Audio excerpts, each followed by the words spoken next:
Next update on the Jeep swap. I got the gauges in. Let's see these aftermarket gauges. They look real similar to the original ones. Same color, black and with white lettering. Of course they say Marshall, whatever. And they function, but the battery's disconnected. So that's the original gauge pod from the Jeep with the old cluster removed. The aftermarket gauges fit right in the rings perfectly, and it's inside behind the plastic. In the center there is a check engine light and turn signals on either side, and the trip button that goes to the gauge. So I've got fuel and I've got water. It came with two other gauges also. I'm trying to figure out where I'm going to mount them. More than likely it's either going to be on the pillar or right up here on top of the plastic thing and some pods. But like I said in the other video, the BCM or whatever on the car would not work without the original cluster plugged in. So what I did is I took it all the way down to just the thin PCB board, and I put it behind there. You can actually see the green board back there. It's just sitting behind it. So all the lights and everything will still work. But I haven't tested the gauges yet. The fuel gauge is defective. It's shorting out and has voltage to the casing, so I need to contact them. The water gauge, I'm waiting for a sender to come from Amazon, but the other two gauges should work. I just can't drive it yet. Because while test driving it the other day, I noticed a really large howl coming from the back end, and I discovered that the back end is bad, the rear end is bad. So I've got that all ripped out. The two bearings, inner and outer bearing on the input, are trashed, and they're howling really bad, or whining. So I've got a new axle coming from the junkyard. It was actually cheaper and easier to just get another one from the junkyard rather than buying new bearings and pressing the races in and out and all that stuff. It's only $100 and they come out of here really easy. So as soon as that gets in, I'll finish up the gauges and do some more tuning, and hopefully be getting some driving videos here soon.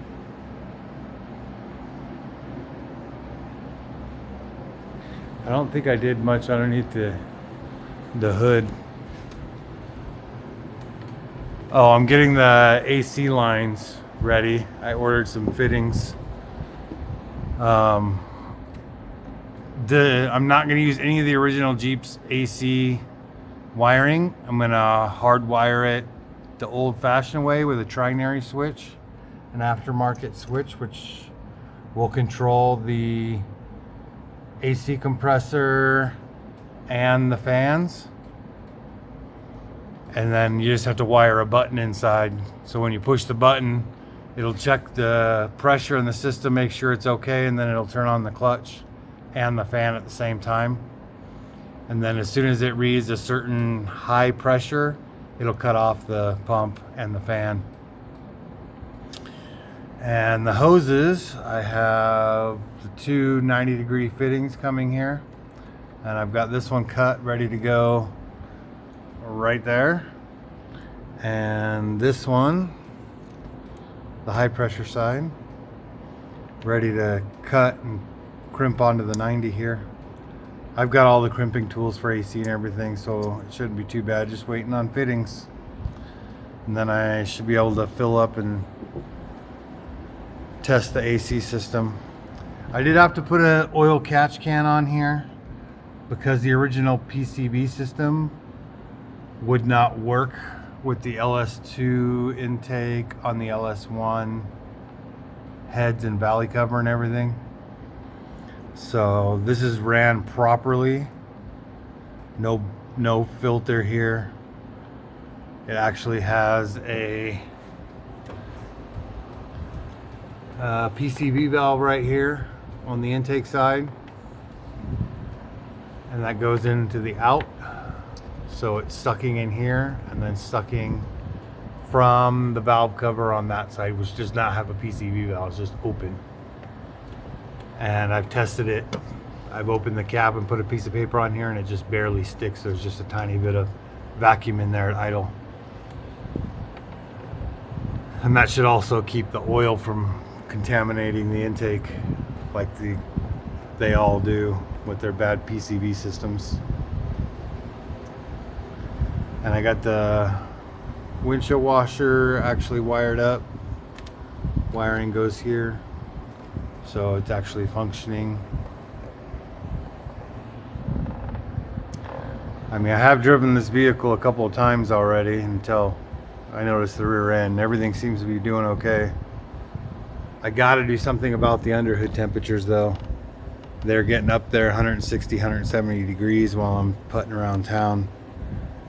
I don't know what to do about, it's such a tight squeeze to get a box in here or anything. The flash won't work right now. It says it's overheating. So anyways, next video coming up soon.